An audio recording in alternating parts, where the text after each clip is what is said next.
Dr. Boz. We are live on Sunday night. Welcome to the channel.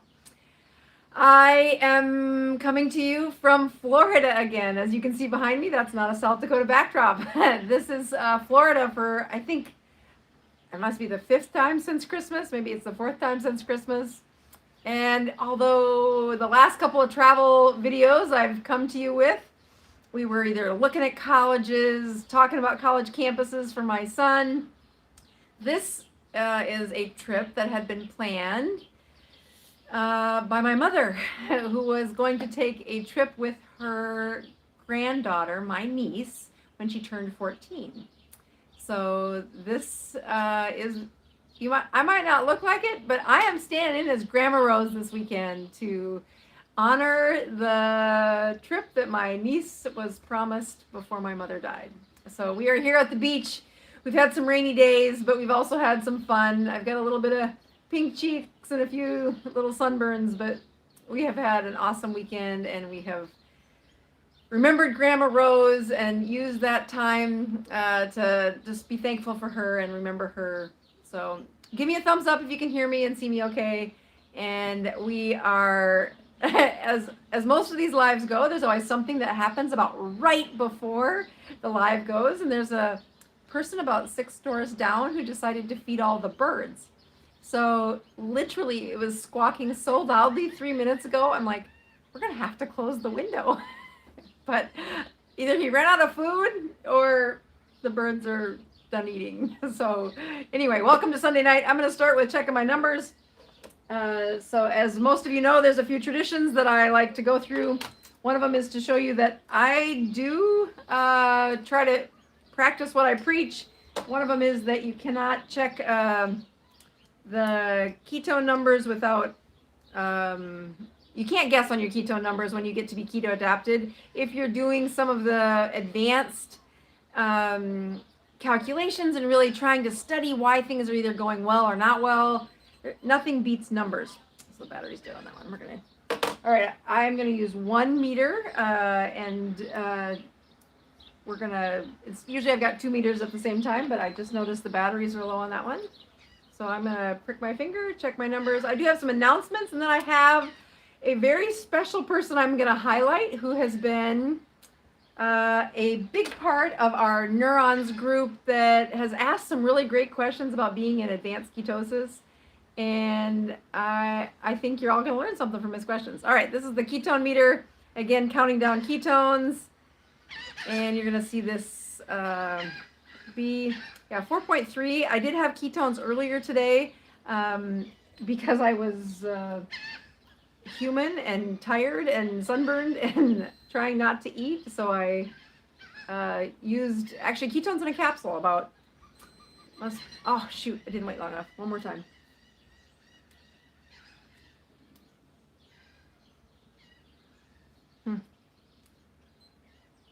So we'll see if I can get this meter to read and not have to prick my finger one more time.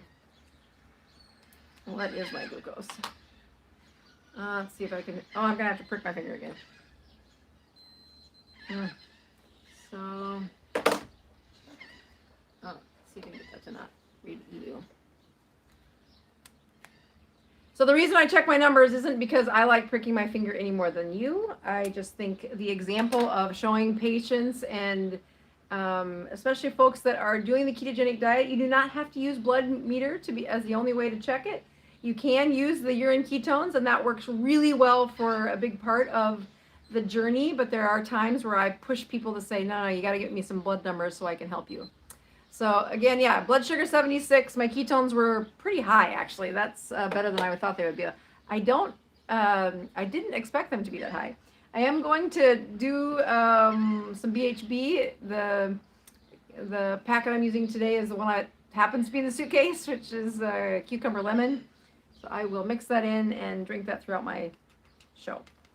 And if all pistons are firing perfectly, that will be something I check at the end of the show. All right, so a couple things for the announcements. In the last week, we've had a few things go right, a few things that are getting better. One of them is the announcement for the workbook. I think I put in I think it's 18 hours on the workbook this past week, really improving the flow and the charts that I want in that workbook.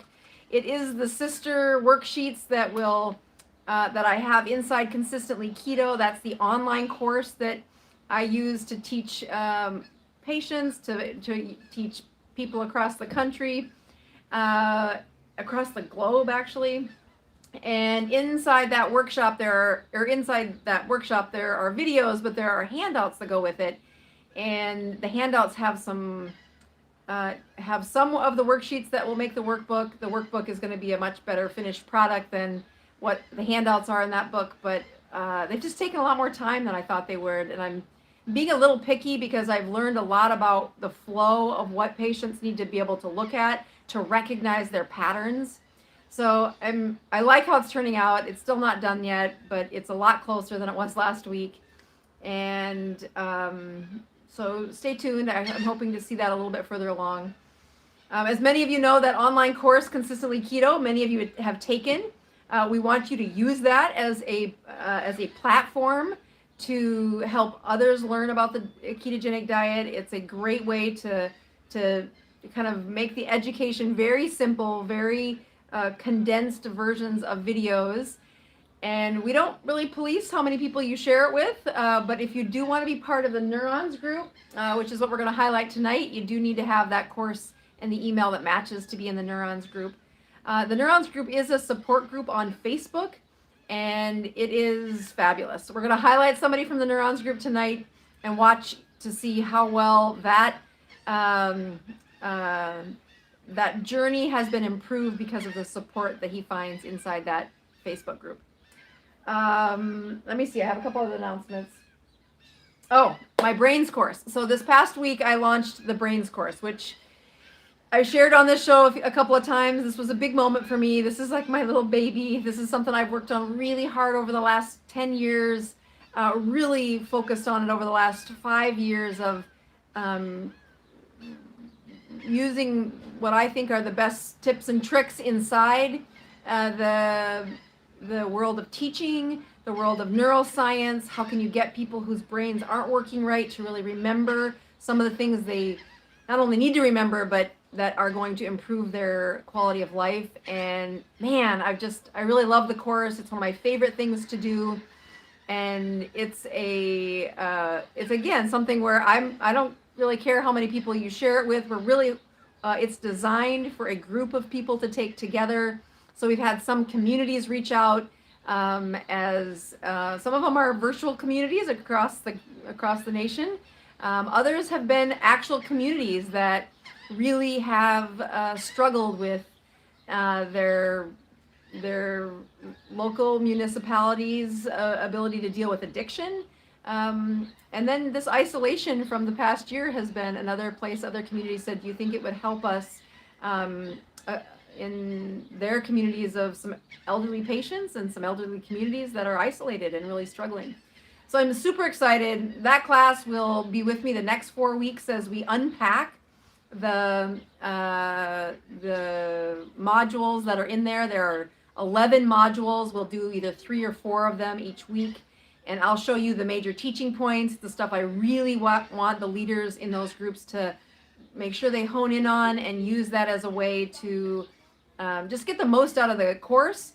But also, as you replay it again and again, I hope that youth groups do this. I really want some leaders of coaches or pastors or teachers to hopefully be able to proctor the class and then use it in a place that I just know will save lives, will really help show what the neuroscience behind a brain that's not been working right, or a brain that's struggled, or a brain that's gotten into a slump. What is it that I do inside my clinic? This is not a bunch of prescriptions. This is really much like the keto course. You do not need to be a physician to know this, but to condense and sort the wheat from the chaff in the information is a huge tax. There are lots of sources for where, and there's been a huge explosion over the last 15 years of how to help a brain. I'm definitely a bit of a geek when it comes to studying this, and I've used that to put this course together. Like I've have said several times on the other social media places, the Department of Defense hired me to teach their soldiers and their leaders about it. One of the greatest privileges probably of my career was to do that for them. And that contract ended last year, really, which is when I was able to say, let's put this online, let's do this much more globally. And this is the first I've been able to do it. So we have the students in. I actually said that the course would close on Friday night, but we had a couple of communities trying to organize whether or not they could do this. So it won't close until midnight tonight. So if you did want that, it's still open for a few more hours. If you go to bozmd.com and click on the shop, there'll be one of the icons that has a blue brain, and that's the course. Again, we expect you to be using this in a group. It is designed to be done as a group and to share.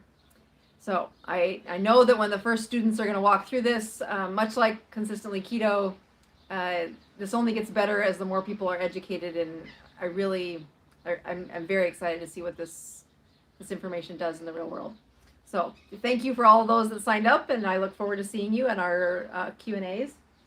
Let's see what else. Oh, American Tradition. That's another announcement I wanted to make sure of. We have had 3 episodes out now, or we had 4. We had 3 or 4. We've had 3. The 4th one is coming out this week, and that is 11 episodes long. That is our documentary that we put together showing what it looks like to go through the course Consistently Keto. Again, we get a lot of people writing in saying, my doctor says you can't stay keto forever. My doctor says that you can do keto for a while, but it's not sustainable.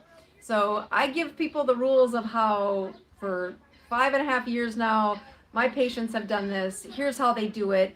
It is not an ongoing membership. It really is a community service that I think can be done in a way that the leaders get the best benefits. Those who decide to organize their own groups really do find the highest level of education, the most accountability to stay keto, and their health really does show it. It is fascinating. And hopefully those newer students see good examples of what it looks like to stay consistently keto. But as we've learned, that ability to say, well, do I have to do the whole thing? Do I really need to do all those things that she talks about in the course? And of course, you can, it's your life, you can do what you want. But if you follow through and do a support group and do the things that I put in there, that's where the best outcomes come from. And I have this lovely volunteer who is my sister-in-law who said yes when I said, I'm looking for somebody to be in the documentary to follow through on this. And she is pretty shy, but said yes, and has just done an awesome job of being in front of the camera, being vulnerable, really saying the truth about what's going on in the journey. Again, this 4th episode will come out Tuesday at noon. It is on YouTube. It is free. And please praise her with support, because she really is being brave about how much she's shared about the struggle of her weight and how do we help her. And so I really appreciated this. Along with that documentary, we have a few bonus episodes that kind of came out of the reels. Some of them have been on what the sweeteners look like. And that episode is coming out this next week. This past week, the first thing I ever wrote about the ketogenic diet was the cliff notes on the food. And so there's a food guide on bozmd.com that I say, you shouldn't go shopping without this food guide. It should be on your fridge. And when you look at people who succeed, they totally use that for the first 6 weeks as a way to kind of slowly improve their choices on the ketogenic diet. And it's worked really well. So that came out this past week. And then one final thing before I get to the highlight of the show, and that is on this Sunday night channel, we know that the people that tune in on Sunday nights are pretty big followers and fans, that you've watched several of the YouTube videos, you've probably read one or both of the books. You're my seasoned people. But we've had a tough time figuring out how to get new people to see the information without just getting overwhelmed. So one of the ways we've done that is we've been highlighting hero reels, which are, they're actually neurons, people that are inside that Facebook group who've gone through the course, who've really seen an improvement in their health, or they've had an interesting benefit from the ketogenic diet, or their struggle is relatable and a great story to tell. And we've used those hero reels just to highlight how great they've been, but also just to show people that on the ketogenic diet, it is so much more than a weight loss journey. And in my internal medicine clinic, I have a personal goal that I want to stop as many prescriptions in the next 2 decades as I started in the first 2 decades. And I actually think we can do it because of how much impact the videos have had, the books have had, and then taking people through the course. Really, they're usually the people who are on the prescriptions. They've got a tough journey ahead, and they can't just whimsically start stopping medications without having consequences. And the process of improving their health has a stepwise algorithm that I use in my clinic, that many have used. And that hero reel is a playlist also on the channel that's, we've put a pause on actually adding any more while we've got the American Tradition documentary coming out. But we have like 5 or 6 of them that have already launched. And if you're new, check that out. Those videos really do have an improvement with the, not just the ketogenic diet, but those beginners who are curious. So I hope you can't hear that in the background. All right, so I'm going to take a drink and then go into the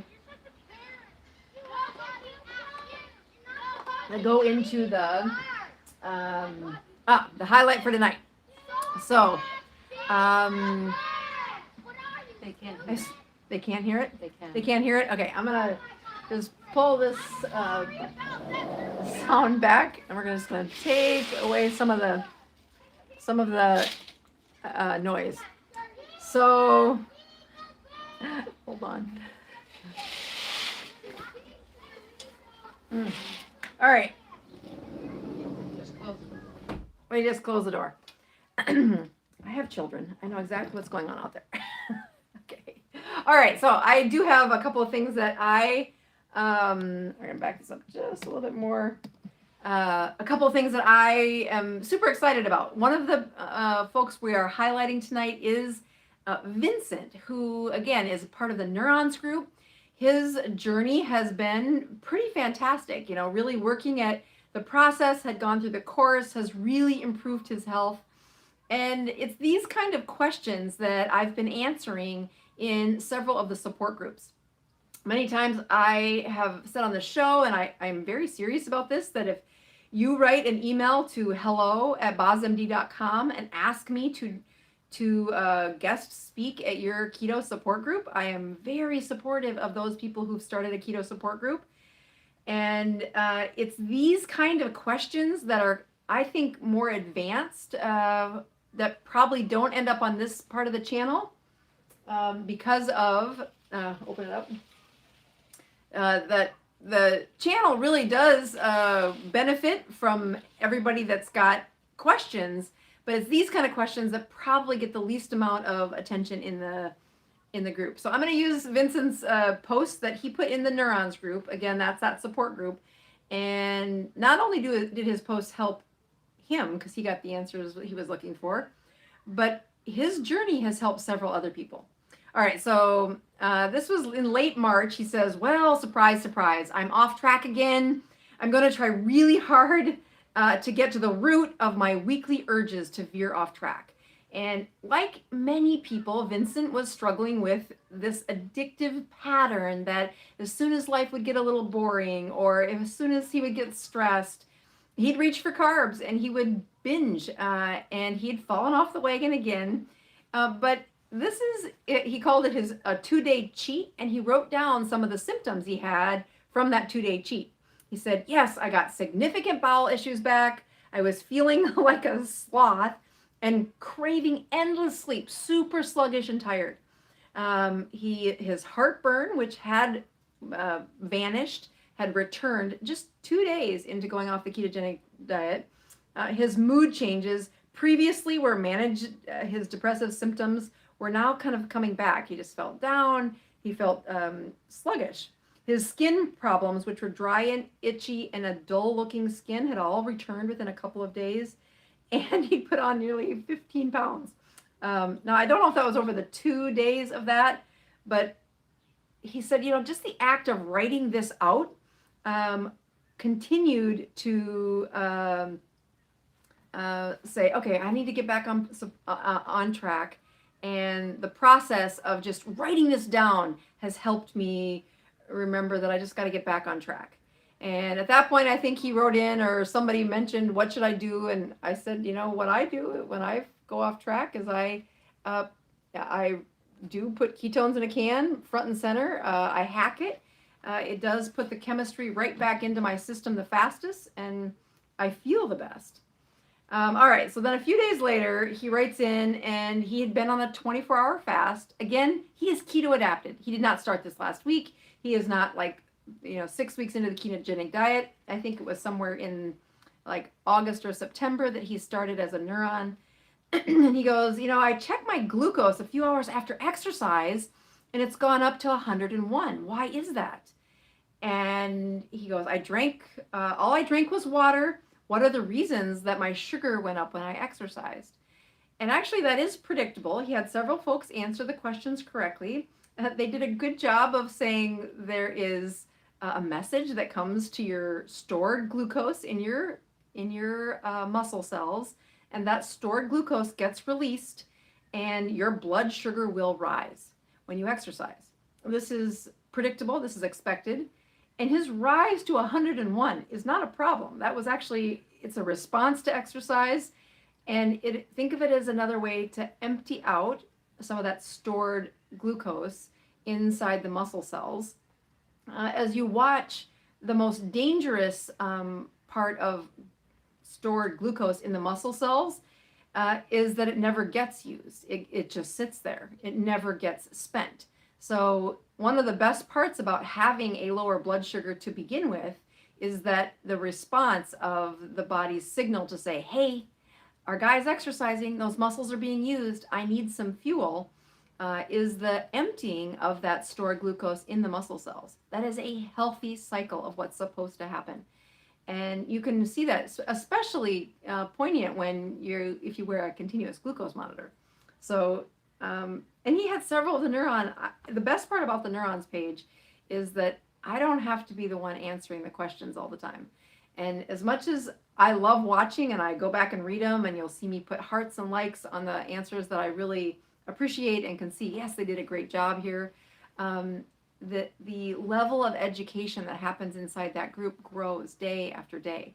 And in fact, Vincent is one of the ones who answers some of the questions for the other people. But these were his questions. They were advanced. And I would contend that he would have struggled to find someone to answer those questions, first of all, as readily as they were answered on the Neurons page, but also to the degree that really is backed by science. I know if somebody would have written into my clinic, it would have taken me a few days to get that answer to them. So again, much more responsive. All right, so another question he writes in. So again, I like Vincent's questions because they're advanced, and he's been struggling, and this is just my way of rewarding his participation inside the group. All right, so he says, hi, what would be some possible reasons for low sugar, but ketones also low? I did a 24-hour fast, going for 48, and my morning sugar was 56, but my ketones were only 0.7. So again, that morning blood glucose is a really good sign that his metabolism is on the stronger side. It's not the first time he's had a blood sugar below 60. He doesn't feel bad for it, or if he did, it was probably transient. And he quickly had several people try to answer that one. And what I would have told him, had I seen that as quickly as he was asking, is to say, recheck that in about 30 minutes. So when the body is transitioning, he woke up, he's fasting, he's trying to recruit or dine in, get his calories from his stored fat, and reach autophagy, which he probably did with a blood sugar like that. But if you do the Dr. Boz ratio at that moment, it doesn't look nearly as good as what I bet it would look in about 20 minutes. And that's because those fluid, there is a change that's constantly happening for the the sources and the amount of fuel that's around the human body. And as his metabolism has healed, as his body is doing better, that process of that glucose lowering to a pretty hardy low, like 56 is a pretty good low, and his ketones were down to 0.7. I would bet money that he was in a flux, meaning that the ketones were going down because he was using them. And it's that drop in ketones with the drop, with that low glucose, that will really spark a robust production of ketones over the next hour and a half. And if he had, there is no such thing as a continuous ketone monitor, but if he had a continuous ketone monitor, you would have seen a quick rise of his body responding to his system using up the stored glucose that was available, and now really having burned through quite a few of those ketones. I just would bet that his ketones were not 0.7 for very long. But it's a great question. And again, finding the answer to that is going to be a little tricky in this world of, although there are plenty of physicians out there that know it, it's really difficult to answer them in the time where it made the biggest difference to Vincent. But they did do that. All right, so there's a couple other really good ones that I thought were great. Okay, so I'm going to summarize this because it's a really great post that I've seen a few times, and then I liked what the other neurons had to say to Vincent at this point. This was a few days ago. He said, I have this very unique situation, and I'm curious what you guys think. I've been working with a weight loss clinic that says they're keto, but as I came to really meet with the physician, being supportive of keto and believing that you can stay consistently keto was not the same. And as I look at the consistently keto, he'd been through the lesson plans, and he's seen how important a support group was and how the process is unfolding. He said when he had asked the clinician more about having one meal a day or fasting, he got pretty significant pushback from the clinician. And said the science is not supportive of this long-term weight management strategy. Fasting really isn't good for you. It's nearly impossible to get enough calories and nutrients when you only have one meal a day. And of course, I completely disagree.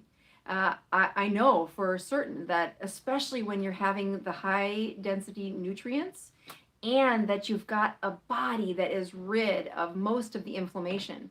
And I know that word inflammation is thrown around so much that it's almost useless at this stage, because people say, well, I want low inflammation. I want low inflammation. I'm like, okay, the best way to know that your inflammation is low is that you have a pretty solid ketone production and a pretty lowered glucose. What's the number of glucose that I'm talking about? It's relative. And what I mean is, if you are one of my insulin-dependent diabetics, if you are one of my type 2 diabetics, and your average sugars have been in the 250s to 200s, but you lower it into the 150s, at the same time, your ketones have gone from, none, 0, and now you're on the ketogenic diet, and your ketones are now running, 1.5 or maybe even 2, or maybe they're not even that high, they're just around 1. That is a way better ratio and a different chemistry set than you had 2 weeks ago. So when I say that the sugars have been lowered, it is lower relative to what you've been doing. Vincent has a pretty great metabolic profile in that his sugars are able to hit below 60. That's a really good sign that he hits something called gluconeogenesis. That's a wonderful term to unpack, and I do that inside the Consistently Keto course, but probably not the best situation here to do that. But what he's looking at is a strong metabolism. And when you look at that strong metabolism, the other thing that I can be pretty confident of by just studying what Vincent has posted inside this Neurons page is his ability to absorb nutrients from smaller amounts of food is much better than the average patient I would see in my clinic. Well, how do I know that? Because he's keto-adapted. So what does it mean to be keto-adapted? It means his inflammation inside his gut is very low. So I know that doesn't, again, inflammation gets used so much. The anti-inflammatory process, I want to be less inflammation, is so overused that the term can feel useless until somebody like Vincent, I'm showing my iPad here, looking at his post here, until somebody like Vincent shows me what he's been doing, and I know with a high degree of confidence that his inflammation is low. That when he puts a few bites of sardines in, his ability to be well nourished is very predictable. I don't need to worry about him being low on vitamin C if he has at least a few bites of liver a month, because from those few bites, the absorption for what he gets from his nutrients is very evolutionarily predictable. That's what it's supposed to do. It is only in the world of the last 50 to 60 years that we have swollen our bodies and our brains to not be as good at absorbing that. So when Vincent writes in the second day, he kind of fell off the wagon and he did what humans do, which is eat several of the things that weren't very good for him. He could feel that his brain was swollen and his depression kind of came back and his energy got lower. And then his skin, which was doing pretty well, then got dry and flaky again. And his gut got irritable again, which I think is one of the key first symptoms of people saying, what do you think that one of the best benefits of the ketogenic diet is? And I'm all about brain cognition and how to have that sustained, improved mental, reliable mental fuel that I have. That's why I stay keto. But when I look at the people who are earlier in the journey than that, when they're beginning this journey, it is so much related to what their gut has been doing and how well their gut functions in the setting of how, eating once a day, eating once every other day. And again, for newbies out there that are listening to this, please do not step into eating, once every other day at the beginning. There really is a process that as you step through this, and you can read about it in the book, Keto Continuum, you can learn about it in the course, Consistently Keto, or in the book, Any Way You Can. Any Way You Can gives a brief understanding of the ketogenic diet, but the more recent book that I published, Keto Continuum, is a much more thorough stepwise process of what I do with the folks in my clinic. So getting back to this, Vincent posted, all right, I went to this clinic, they're a weight loss clinic, they said they were keto friendly, but now where the rubber meets the road, they're telling me that I shouldn't eat one meal a day, I shouldn't be fasting. And so the first thing I wanted to do was to educate them. At which point I'm like, be careful, be careful. But here I was going to share what I have told other patients, other people that have come to my support group in Sioux Falls, is if you're looking to try and help somebody step over the threshold of understanding the ketogenic diet, first of all, keep working on you. As they watch you improve, their mirror neurons, and we cover that in the course, are learning by watching you get better. And even if you say nothing about the ketogenic diet, watching you and the way you eat and the way you have your health improves is one of the best ways to get their brain curious about how can we show you, how are you doing that? But the other two things are to gift them a book. If you've read Any Way You Can, it is a great story, but it is also filled with some skepticism at the beginning where I'm like, I'm sure this is a scam. I'm sure this diet is not nearly as robust as what, as what patients were telling me. But the more I studied it and the more I used it in my dear mother, who was dying of cancer at the time, it's a great story. And if somebody's never heard of the ketogenic diet, it is a great way to go from beginning of not really knowing what a ketone is to really being inspired by what it can do. And my mother was 71 at the time that story was written. She was unhealthy. She was 70 pounds overweight. She was filled with cancer. And although she passed away in October this last year, she was the healthiest she's been since she was in her 30s.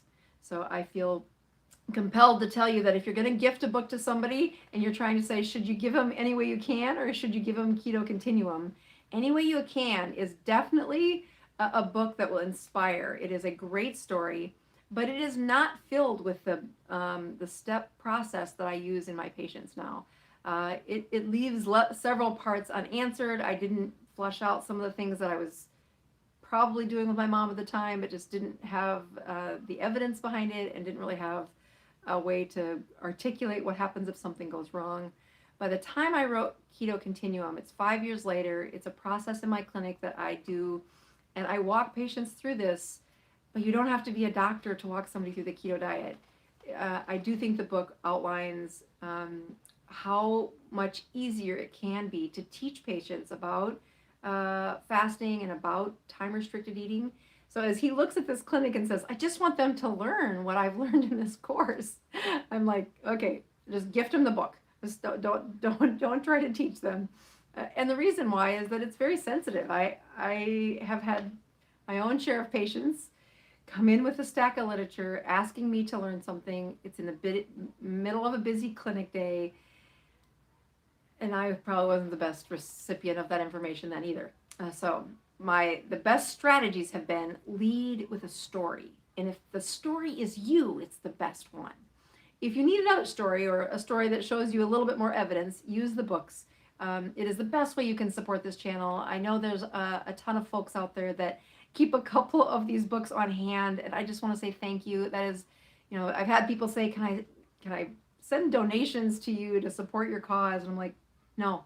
Now, the best thing you can do is buy a book, and when somebody wants to know, let them use that as their teaching guide, because it really is one of the best ways to do that. All right, there's a couple more things from Vincent, and then I'm going to take some questions here. Let's see. Okay, so he was looking. Actually, Vincent had written in just about an hour before, or maybe it was a half an hour before the show started, and he says, "All right, Annette Bosworth, Dr. Bosworth, I have a question for tonight. I keep slipping off of the keto and carb binging twice a week. I'd like to know if I should start keto from the beginning or what you might suggest. Doing OMAD and fasting doesn't seem to be working right now. If I don't see a post here, I'll try to post it inside the list for the questions tonight." So it is a very common question where patients get to what I call keto continuum number 6 or 7, where they've got a pretty good time restriction. Maybe it's a 2-hour window where they eat during the day. Sometimes they'll get to a 24-hour fast. And every once in a while, he's doing a 48-hour fast, but he keeps slipping. And I'll tell you that isn't just an accident. It is because the process of improving how you choose food is so psychological. I'm going to set this down for a second. That psychological change of I'm irritable, I'm stressed, I have reached for carbs to comfort me for the better part of a decade. And now I'm going to try to not do that. And I will tell you, just like I talked about in that American Tradition this past week or 2 weeks ago, that when babies first learn a behavior, they babble, they screw it up. They don't speak perfect English the first day they try. And as adults around that baby, we do things like we encourage them. We are cheerful. We say, no, try mama, try mama. And we keep encouraging them with the behavior we want to see. And I use that example to know that baby is going to babble, that baby is going to make those mistakes. And as long as the environment around them continues to show them the example of what it looks like to be better, what it looks like to be a little bit better than that, and then what it looks like to be a little bit better than that, that's where you find people on a journey that even though Vincent falls off the ditches and he keeps writing in saying, I did it again, I fell off the keto wagon, it's just not working, I want to help him say it's working better. But as you continue to improve that ability to say no to a carbohydrate when you're irritated, when you're bored, when you're upset, you'll get a little less food in, you'll get a little less of those carbs in, and there will be times where you truly transition away and say, I made it 2 weeks without a carb binge. And that's going to be a win. And the next time you'll make it 3 weeks, and the next time you'll make it a month. And what I look at is the behavior I see from the addiction patients I've treated for the past 2 decades. That they don't wake up one day never wanting alcohol again. they don't wake up never wanting the drug of abuse again. They think of it less often. They crave it less often, and they have lots of grace and forgiveness for when it isn't done right. That there are some other tricks that I would encourage Vincent to look into, and I hesitate to mention this because one of them is really expensive. But when I'm trying to show people that their behavior really does change their glucose, it's through a continuous glucose monitor. And Dexcom 6 is the one that I'm very supportive of. They're supposed to be having a newer, cheaper version come out this fall, so fall of 2021. So I'm waiting to really get behind recommending that until that's much less. But I would guarantee that if Vincent would wear a continuous glucose monitor for 6 weeks, which would probably cost him, right now if he did it, probably cost him close to $1,200 cash. I think that's too expensive for this experiment, so that's why I'm saying wait. But it would show him that every time he binged on just a few bites of carbohydrates, what his sugar would do. And I've learned a lot by the patients I have invested in, put a continuous glucose monitor in them, or if they have the right diagnosis, we've written a prescription for them.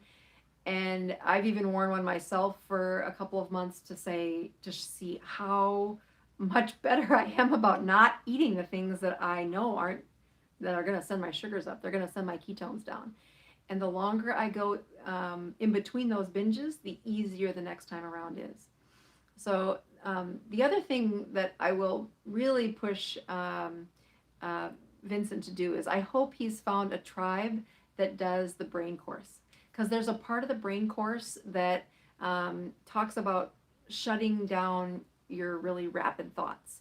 And one of the things I do with the whole group is I do a meditation. I think the largest group I ever did this experiment with was almost 580, almost 600 people. So it was over 550 people in the room, and they all did it together, and it was brilliant. It was so good. But I do that in the course, and whenever I'm working with a patient for addiction, I teach them how to do this. I've done it on the channel a couple of times, but the Brains course does a good job of just teaching. I call it left-handed loops, and it takes 3 minutes for the first time. And the process is, as you feel yourself getting to a craving, if you can find just a way to take a pencil and paper and do this little trick, your brain it shuts down a craving so quickly. And I really mean that by looking at how much those choices for carb binges are emotional. And people underestimate it. They underestimate how much it does to their sugar. They underestimate how much it does for their weight loss. And even just a few bites of the food that shouldn't have gone in will change the trajectory of weight loss for the rest of the week. So Vincent, I just want to say I praise you for the stuff you put in the Neurons Group. I love watching your journey, and I expect to continue to see what your journey looks like over the course of the next probably 6 months before if I just look at the trajectory you've been on and what it takes to get to that next level, I hope you have a support group that you're meeting with weekly. And if so, make sure they invite me to come be their guest speaker so I get a chance to actually talk to you through the Zoom or whatever way you guys do it. Because I do enjoy that. It's something that I've said, if you've got a support group that's meeting, I love being a facilitator in your success. And that means I will gladly come and be a guest speaker at your group and answer some of the questions that are in your group. All right, I'm just going to see if I've got a couple of great questions. Okay, awesome. Okay, so I'm just going to read this as I look. So, Dr. Boz, I've been keto for over a year. I went from 186 pounds to 135 pounds. I'm 35 and 5'6", and I was mainly eating 1 meal a day, feeling great. I ended up losing my period for about 3 months, about 3 months ago. And then she goes, now I'm afraid to even fast. I am back to eating 3 meals a day and thinking maybe it wasn't getting enough calories. So 3 months of amenorrhea is a sign of weight loss. I will tell you it's not the end of the world though. So first of all, I would have checked a pregnancy test. She checked that. Oh, she did check a pregnancy test. Good. So yes, pregnancy is actually more common than amenorrhea. Amenorrhea is the absence of a period for a period of time, but it is really common after people lose weight that they have, think of it as a reset to what their body's doing. Your period would have restored, especially if you would have backed it up by saying that you had a good Dr. Boz ratio, meaning you have pretty good ketone production. When the fat calories are supported, and that can be because your body's dining in, meaning you're recruiting fat calories out of storage, or if you're eating enough fat that you're transitioning those calories into fat molecules in your body. Both of those support the level of hormones needed to pulse and reduce the proper rise and fall of female hormones to keep them menstruating at a regular interval. When you go from a body that's been very insulin resistant, very overweight, and now as you empty out those fat-based storage places, you actually will find fat-based hormones. If you would biopsy the fat of somebody that's overweight, you'll find testosterone and estrogen and some of those other fat-based hormones inside the fat cells. As they empty that, those fat hormones do rise, and so things get funky for a little while. If you have a time where the menstruation stops, it doesn't mean that you didn't have enough calories or you hurt yourself. It is a reset. My OB-GYN friends that when they're saying, when do you want a referral for somebody who doesn't have, who's having struggles with amenorrhea, especially after a weight loss? And they said 1 year. So if you've gone a year without a period, now we can talk about pathology, and we should look into that. But when they have lost a bunch of weight, the hormone efflux, the amount of hormones that come out of their fat cells and into their circulation, that is one part of the factor that can change the menstruation cycle. And the second place they get stuck is you have a burst and valley, and the floor of that valley is changing when they go from weight gain to the new, like the new floor of their hormones. You're still going to have your spikes and valleys that come off of that baseline hormone level, but where the hormone level was when they were insulin resistant and where it is after they've lost the weight is much different, and that reset can take a few months before the menstruation comes back. So if you would have been my patient, which this is not medical advice, I would have encouraged you to stay the course, and of course work carefully with your doctor. Another one? Okay. So we have another question in here. I lost 76 pounds, cheated for a few months, gained 13 back, and have now been backed on strict keto on a stall. How do I break the stall? So this is written by Amy M. And the first thing I'd check in a case like that would be to see just make sure you're keto adapted. So a few things that the easiest way we check that is, do you feel full? Do you feel the ability to miss a meal and not get too hungry? And in that setting, it sounds like you've had a pretty good journey, a pretty good go of it. So I would guess that even if you feel a little bit of hunger, it's nothing like the folks feel when they're in those first 2 to 3 weeks of keto, where they're totally transitioning their insulin, their ketones, their cortisol, their ghrelin, all the fat-based hormones. But when they get back to a place where they said, okay, I fell off and now I'm back on. This is really where I like to use the keto continuum and saying, all right, I want you to find one of those baseline metabolisms. And baseline metabolisms, especially between the numbers of 6, 7, and 8, where they have got the eating window very distinctly marked, that they have an absence of food for at least 16 hours a day, and then I tell them to keep narrowing it down. One of the key things that you can hear in the story of David, which is what Keto Continuum is about, is that he doesn't go from an 8-hour eating window to a 1-hour eating window in a weekend. He gradually decreases his eating window, and then he looks around his life and says, can I do this? Is this going to ruin my marriage? Is this going to screw up my job? And there comes a tipping point where as soon as he narrows it even further, he found himself very isolated. Like his life didn't work with only 1 hour of eating a day. But what did work is he could keep the eating window at about 4 hours and not have it mess up his family life and not have it screw up his job. But then he could go for a 48-hour fast twice a week. And that really fit into his life. So when somebody hits a keto stall, we really do look at having the eating window as narrow as they can manage it in their life.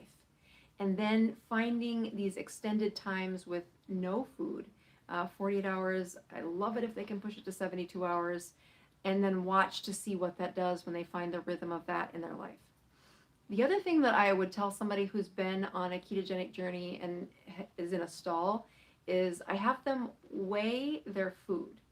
They've cooked their food, they're about to eat it, and I'd have them weigh their food in grams. And if you could do a 2-week experiment saying, Doc, I just don't understand. This was another thing that I was telling Vincent to do. I think I typed it, I don't know if it was Instagram or a Facebook message, but he was saying, I'm at the stall, what do I do? I'm like, I would do an experiment. I would weigh your food in grams for 2 weeks and watch how many grams of food you eat. Because once you get to the level where your weight loss stall is not, you just can't seem to explain it. I really want them, I don't want them measuring carbs because they're probably already under 20 grams of carbs. I don't want them looking at macros because the difference between a macro of are they eating too much protein, are they not eating enough fat, by the time they're in this advanced keto adaptation, it's rarely a significant enough part of the equation that it helps them lose weight. I mean, there can be a little tweaking, but the biggest answer I find when people have been keto adapted and they're stalled is the grams of food they're eating is still too much for their body. They're putting in enough grams of food that they don't need to tap into any of those grams of fat that are stored within their body. And people say, well, how many grams should I eat? And that's where I'm really careful. I do not answer that question. I make them measure how many grams of food are you eating a day. Just don't worry about the weight loss for a couple weeks here. Just do an experiment. How many grams of food are you eating? And then I say, okay, for the next week, you're going to lower it by 10%. And then you're going to lower it by 10% again. And they'll get to a point where they say, boy, I really feel myself wanting more food. And that's where the weight loss really, it matches with the amount of food they're eating versus the amount of food they should be restricting to. And I've learned that if I come up with a number, then they follow a number without really looking at their own situation. And that's really where we can run into things like malnourishment, and they're just not looking at their bodies enough to say, this isn't about reaching the goal weight for a fancy wedding this summer. It is about finding the path that you're supposed to be on that gives you a well-nourished, repairing body that can fight infection, that can ward off cancer, that can repair a brain. And as we lose the weight that they've put on, all of those things continue to improve despite the weight loss. I mean, when you ask a physician, what do you worry about when somebody loses weight? Instantly, like disease, danger, things are going wrong. And so how do you get weight loss while repairing a body? And that really is to stay in this place of ketosis and having restriction, like time-restricted eating. And if they're having time-restricted eating, they're doing some fasts, maybe one fast a week, but they're still not losing weight. I need them to weigh the food they have at per day and see how many grams of food are you eating. And some of my cancer patients, they get like 300 grams of food a day, and that's really restrictive. So it is about studying what you're at and reducing it by 10%, staying there for a week or two, and then try to reduce it again by 10%, and that's where you'll find it. But that takes a lot of work. That's not something like, hey, you watched a YouTube video, here's the answer, now you're done. You really have to reflect on yourself and find that answer personally. Okay, we are almost at the top of the hour. I'm going to check my numbers again and see if I can see what my sugar did, unless there's another good one while I do this. Great. You want to grab those strips out of there? That'd be great. All right. So I'll do one more question while we set up the ketone numbers here. I've been on keto for over 2.5 years. This is Sunday Haas who writes this in. I love how I feel. The only issue is I still binge on carbs 1 to 2 times a month. Cravings keep coming even after 2.5 years. They are less, but they're still strong. I just think it's a perfect example of what happens when you've got a pattern in life. I mean, I think taking care of addiction patients has been probably the greatest blessing for me to have grace, to always have grace as I'm giving advice to patients, and knowing that it's never going to be perfect in their life, but if I can hold tight to saying, I'm going to be here with you, we're going to do this together, and then watch to see what their pattern is, and whether or not they're able to hold on to a pattern of low glucose, not binging for 6 weeks. She's like, yeah, I still do this 1 to 2 times a week. So that's a glucose of 80, so it's up a few points from at the beginning of the show. Again, these are very stressful, especially when there's birds and people hollering behind you as you're trying to. Hold on. Let's see here. There we go. All right. So as she binges 1 to 2 times a month still, that's where I say, you know what? Measuring how often you do that, and then knowing that, 6.5. So ketones went up. I probably had enough ketones for the day. I hope I can sleep tonight. So the reason I do that, I don't do that just to flex numbers. I don't like to do that. But we've been here. I had a glass of wine last night, and so I don't like how I feel with that. So what was the antidote that I did for the glass of wine? I took some ketone capsules this morning, and then I didn't eat until the show. And we're going to go out for supper. We're going to have our last meal together before we go home tomorrow. And so when I looked at I didn't expect my ketones to be that high, but I checked my ketones on the show to show you that when you are paying high dollar money for these ketones, please check to make sure your ketones go up. That is a very easy way to show you that the products are good. Your ketones should rise. These are easy to absorb. If you have a leaky gut, they're even easier to absorb. So they should be even higher. I don't have much of a leaky gut, but I don't know, maybe after a glass of wine I have a leaky gut, but that doesn't happen very often. So I go back to finishing the thought on this gal who binges 1 to 2 times a month. And that is, I'm a woman of faith. I really know that when I'm struggling with something, I'm trying to do something on my own that I should be praying through.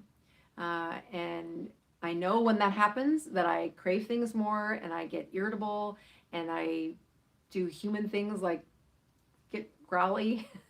And as I have learned to say, you know what, I'm really just going to pray about what it's really bothering me.